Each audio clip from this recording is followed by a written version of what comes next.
انواع الدايت كتير قوي قوي قوي قوي قوي، معظمها اصلا مش حاجات ميديكال ومش حاجات مدروسه اطلاقا، وبتبقى طلعت على المنتديات لمجرد ان احنا شفنا انها بتخس.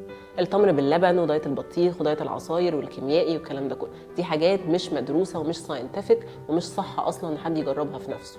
لو مسكنا الحاجات اللي فعلا مدروسه والحاجات اللي فعلا اتجربت والحاجات اللي معمول عليها ريسيرش، الحاجات اللي فعلا مدروسه ومعمول عليها دراسات، هنقول مثلا النباتيه، هنقول الكيتوجينيك ان احنا نمشي كيتو، هنقول اللو كارب دايت، هنقول مثلا الانترميتنت فاستنج الصيام المتقطع، رغم ان هو مش دايت قوي يعني بس برضو يمشي في المجموعه دي. اللو كالوري دايت، تقليل السعرات، كل دي حاجات مدروسه وفعلا معمول عليها دراسات. اي حاجه تانية بقى غير اللي انا قلتها دي بتبقى حاجات معموله على المنتديات لمجرد ان حد لقى انها نزلته ميزان.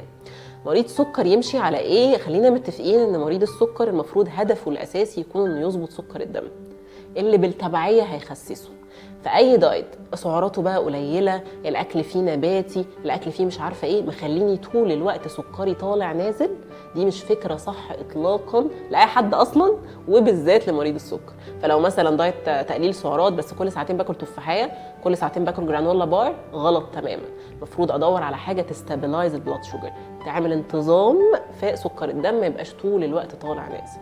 من اكتر الحاجات اللي بتعمل كده تقليل النشويات، ومش تقليل النشويات بالكميات، تقليل النشويات بالفريكونسي. يعني انا ادور على دايت يكون مش مخليني محتاج اكل نشويات كل شويه. معظم الناس مش بتركز ان انا باكل نشويات كل شويه، بتركز باكل نشويات قد ايه، بيركزوا في الكم. احنا عايزين نركز في الفريكونسي، ما بقاش باكل كل ساعتين نشويات ولا كل 3 ساعات نشويات.